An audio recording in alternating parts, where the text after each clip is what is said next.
Pick a sneaker, any sneaker, and chances are Jeremiah Pasternak owns it. I would say right now my collection is between 1,500 and 2,000 pairs. At the peak, he had about 4,000 pairs. Everything you see here has never been worn.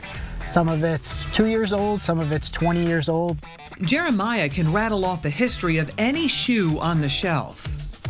These are the first LeBrons. These are the Nike Air Zoom Generations. These came out 19 years ago. One of his prized possessions, original Shaquille O'Neal Shaq Attacks. These aren't the release model. These were actually samples from Reebok. So it's very likely that Shaquille tried these on in Massachusetts as they were showing him various samples of the shoe that would release, which is slightly different than this. If Jeremiah were to sell these, and that's a big if, he says he could fetch up to $10,000. Most, if not all of these would have been destroyed. So this came from a Reebok employee that saved them, and there's only one. Jeremiah's obsession with sneakers began way back in 8th grade.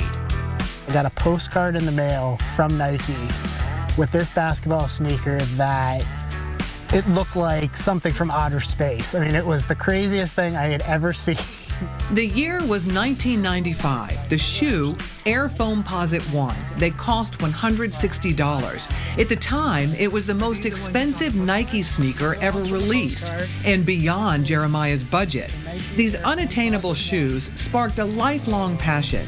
Jeremiah got swept up in the growing sneaker craze. I remember going into the store one day and seeing a sample pair of something that I knew were really unique.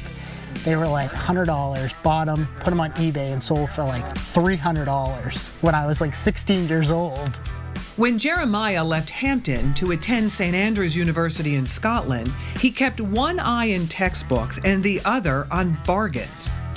I remember once I bought either 30 or 40 pairs of Flightposites, which, you know, in the States were super in demand, very expensive, sold out, and here they were sitting on the shelf, like on the clearance for like a third of what the retail was.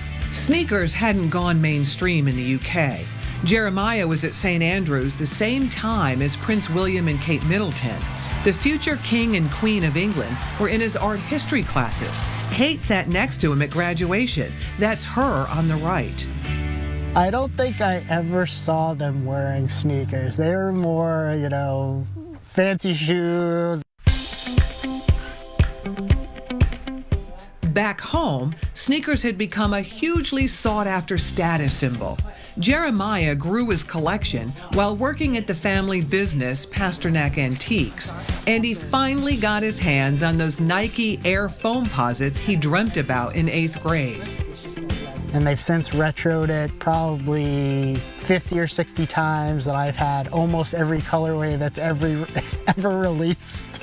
He scoops up the latest and greatest, like Nike's $400 Auto Lace sneakers.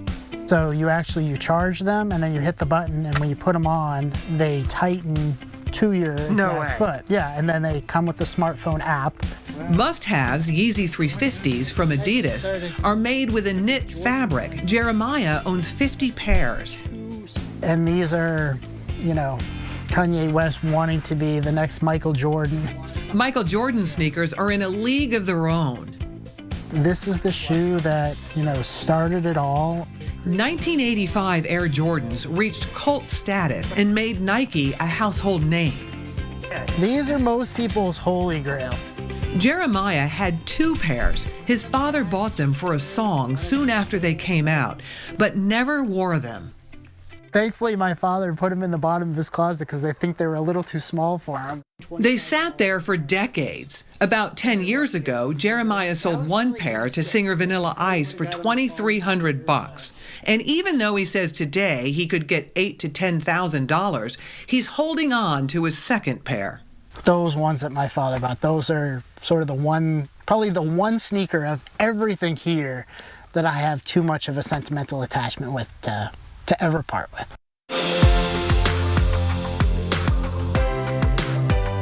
He is starting to part with other shoes. After 25 years of building up his massive collection, Jeremiah now wants to pare down, switch his focus to creating his own sneakers. These are all custom one-of-one, mostly Air Force Ones.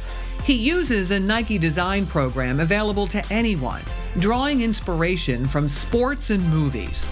These were inspired by the new Space Jam. We've got a little Bride of Frankenstein, the Houston Oilers, and lots of orange. Miami Heat star PJ Tucker, a big sneakerhead himself, bought 70 custom pairs. Jeremiah leaving a big footprint in the sneaker world, but he also wanted to make a difference close to home. He had long wondered how he could give back and found shoes were a natural fit. He holds an annual sneaker giveaway for Seacoast area kids in need. But because his collection is almost entirely size 13s, his own size, he shops year-round for the kids.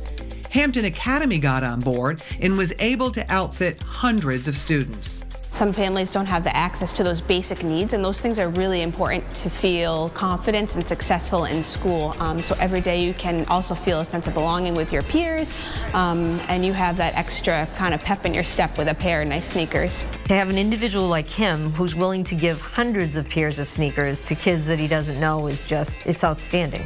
Perhaps it's because Jeremiah knows firsthand the power of making a kid's dream come true.